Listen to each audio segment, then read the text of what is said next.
Curry leaves के पत्ते सूख रहे हैं या फिर पत्ते कुछ इस तरीके से नीचे से जल रहे हैं, तो किस तरीके से इस सूखते हुए पौधे को बचाना है और कौन सी खाद देनी है सर्दियों में, ये आज की वीडियो में मैं आपको बता रही हूँ। अपने सूखते हुए मीठे नीम के पौधे को आप घना कैसे बनाकर रख सकते हैं।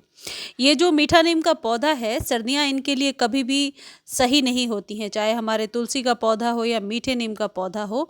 ये सर्दियों में बहुत केयर मांगता है। केयर मतलब प्रिकॉशंस रखनी पड़ती हैं जिससे कि इसके पत्ते जले ना और ख़राब ना हो। देखिए, ये मेरा जो दूसरा पौधा है ये बिल्कुल स्वस्थ है। तो सबसे पहले कारण मैं आपको बता देती हूँ कि पत्तियाँ ऐसी ड्रूपी क्यों होती हैं और इस तरीके से जलती क्यों हैं। ये जो मीठा नीम का पौधा है, ये सर्दियाँ इसके लिए डोरमेंसी का टाइम होता है। ऐसे में बहुत ऑब्वियस है कि यदि कोई आप केमिकल खाद इसके ऊपर स्प्रे कर देते हैं तो पत्तियां ऐसे जलेंगी। दूसरी चीज़, यदि मिट्टी में लगातार नमी बनी हुई है, मिट्टी बहुत ही गीली है और धूप नहीं पड़ रहा है उस पर, तब भी ऐसे पत्तियां सूखने लगेंगी। लेकिन इसका कतई मतलब नहीं है कि आपका पौधा सूख जाएगा और ख़राब हो जाएगा। जैसे ही इस पर धूप पड़ेगी, ये अपने इन खराब पत्तियों को गिरा देगा और फिर जो है नई पत्तियां बहुत जल्द आ जाएंगी। तो ये जो खाद मैं आपको बताऊंगी, ये नई पत्तियों को लेने में बहुत हद तक हेल्प करेगा।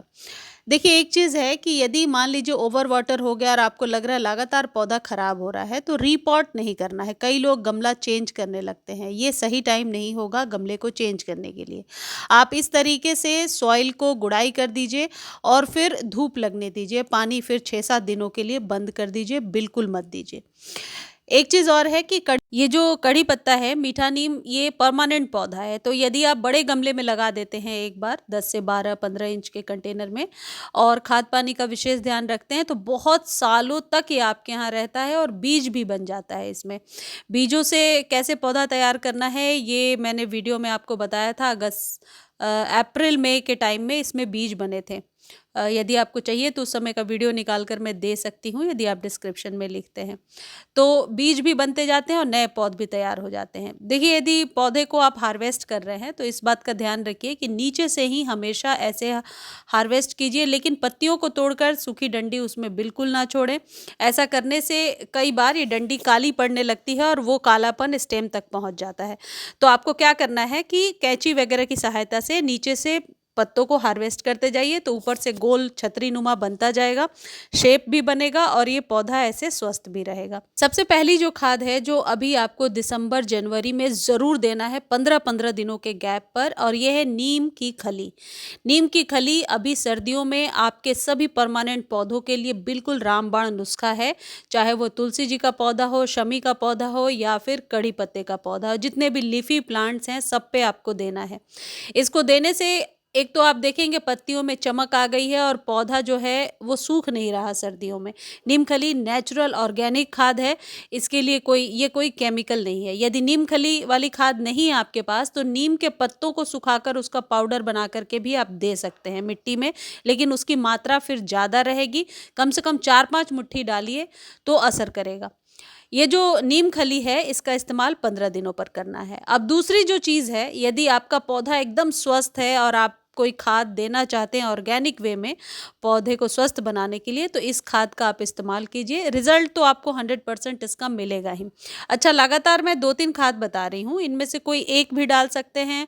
10-10 दिनों के गैप पर आप सभी खाद को रिपीट कर सकते हैं। आप लोग वीडियो पूरी नहीं देखते और फिर लिखते हैं कि कौन सी खाद कब देनी है।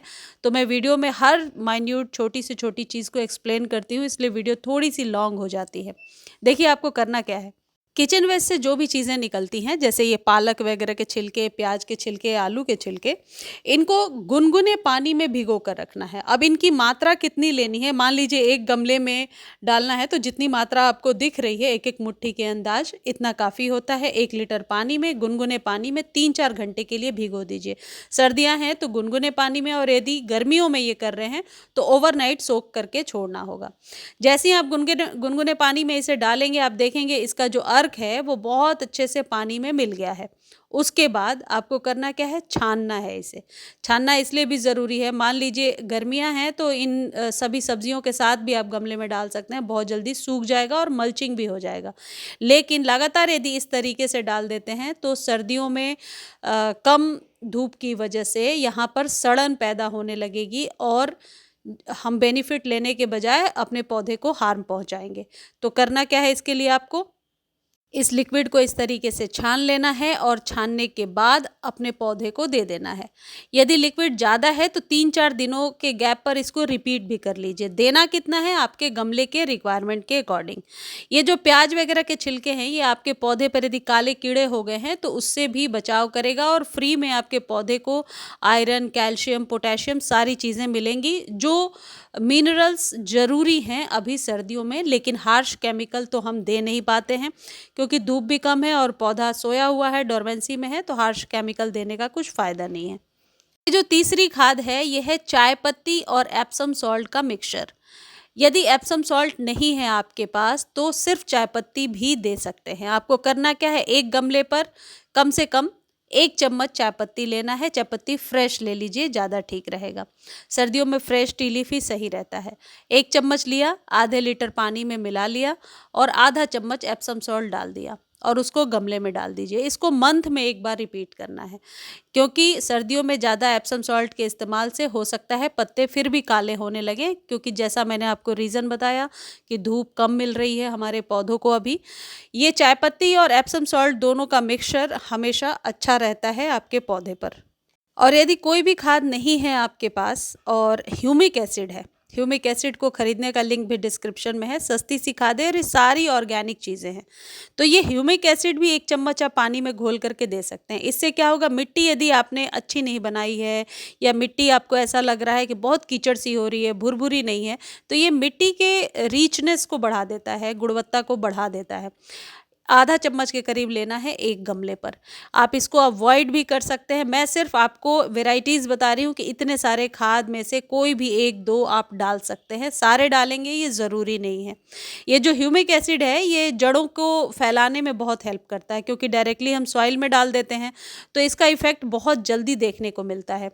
ह्यूमिक एसिड से स्प्रे आपको नहीं करना है, क्योंकि कड़ी पत्ते का उपयोग हम खाने में करते हैं, उसके लीव्स का इस्तेमाल करते हैं, तो कोशिश करनी चाहिए कि ये स्प्रे बिल्कुल ना करें। गर्मियों में सादे पानी में कोई ऑर्गेनिक चीज़ मिलाकर स्प्रे कर सकते हैं, लेकिन सर्दियों में ये अवॉइड करें तो ठीक है। यदि आपका पौधा ऐसी जगह पर है जहाँ 5-6 घंटे की धूप मिल रही है तो आप कोई भी एक ऑर्गेनिक खाद दे करके, गुड़ाई करके, पानी डालकर छोड़ दीजिए, पौधा स्वस्थ रहेगा। ये उसके लिए है कि पौधा बिल्कुल बीमार हो रहा है और धूप भी कम लग रही है। तो ह्यूमिक एसिड का इस्तेमाल कीजिए, ये आपके पौधे पर हमेशा अच्छा बेहतर रिजल्ट देता है। मीठे नीम के पत्तों को बड़ा और चमकदार दिखाने में एक चीज़ और बहुत ही अहम भूमिका निभाता है और वो है कैल्शियम नाइट्रेट की गोलियाँ। कैल्शियम नाइट्रेट एक ऑर्गेनिक खाद ही है। इसका हालांकि घरेलू सब्स्टिट्यूट भी अभी आपको बताऊंगी, लेकिन उनके लिए है जो ऑफिस जाते हैं, जिनके पास वक्त बिल्कुल भी नहीं है या पेशेंस नहीं है, यूँ कह सकते हैं, तो इसका इस्तेमाल कीजिए। 8 से 10 दाने लीजिए, पानी में घोल लीजिए। मेरा ये जो खाद है ये थोड़ा मेल्ट हो गया इसलिए ऐसा दिख रहा है। आधे लीटर पानी में घोल करके डाल देना है, महीने में एक बार आपको ऐसा करना है। और यदि ये कैल्शियम नाइट्रेट आप लेना चाहते हैं, खरीदना चाहते हैं, तो लिंक डिस्क्रिप्शन में है। लिंक कॉपी नहीं कर पा रहे हैं तो आप डिटेल के साथ लिखेंगे कि लिंक इस खाद का दे दीजिए। उसके बदले में या दोनों एक साथ या दोनों 3-4 दिनों के गैप पर इस्तेमाल कर सकते हैं। और ये है चावल का पानी। अब कई लोग लिखते हैं माड़ का इस्तेमाल करना है, नहीं, कुक्ड राइस का इस्तेमाल, कुक्ड राइस के बाद जो पानी निकलता है यानी कि माड़, उसका इस्तेमाल नहीं करना है। रॉ चावल, कच्चा चावल जब हम धोते हैं और जो पानी निकलता है उसी पानी को छान कर स्प्रे भी करना है और उसी को गमले में भी डालना है। मात्रा आप अपने हिसाब से रख सकते हैं। ये जो चूना है ये सालों भर इस्तेमाल हो सकता है, ये भी कैल्शियम का एक बहुत अच्छा स्रोत है। तो चूने का 2-3 चुटकी इस्तेमाल आप अपने पौधे पर किया करें। ध्यान रहे 2-3 चुटकी से ज़्यादा नहीं डालना है। 2-3 चुटकी इस्तेमाल यदि 45 दिनों पे या फिर आप यूँ कह सकते हैं 60 दिनों पे यदि आप अपने पौधे पर गमले में कर लेते हैं तो एक्सेस भी नहीं होगा और कैल्शियम की आपूर्ति भी आपके पौधे पर होती रहेगी। आप पत्तों पर भी इसका छिड़काव कर सकते हैं। ये वही चूना है जो पान के दुकान पर मिलता है, ईज़िली मिल जाएगा या फिर कई बार मैं बताती हूँ स्टेशनरी से आप वो चॉक ले आइए, चॉक को कूट करके इस्तेमाल कर सकते हैं। यदि आपके कड़ी पत्ते पर काले कीड़े का अटैक है तो जैसे मैं ये तुलसी जी पे करके दिखा रही हूँ ऐसे ही आप हल्दी का इस्तेमाल कर सकते हैं। 2-3 चुटकी हल्दी लेकर के आप ओस में रखिए पौधे को ताकि हल्दी अच्छे से चिपक जाए और शाम के समय इसका इस्तेमाल कीजिए। पत्तों पर छिड़क करके और छोड़ दीजिए।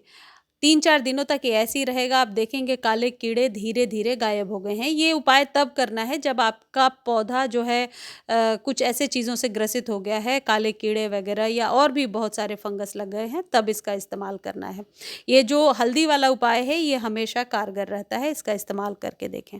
ये तो खाद की बात हो गई, अब बेसिक बातें मैं आपको बताती हूँ। ये जो कड़ी पत्ते का पौधा है, इस पर कभी भी एक्सेस वाटर सर्दियों में नहीं करना है। जब गमले में हम पौधे को लगाते हैं तो हमें विशेष ध्यान देने की ज़रूरत होती है। मिट्टी ऐसी ही भुरभुरी होनी चाहिए और कभी भी एक्सेस पानी नहीं देना है। जैसा कि मैंने शुरू में बताया, यदि एक्सेस पानी चला गया है, गुड़ाई करके पानी को सुखाइए।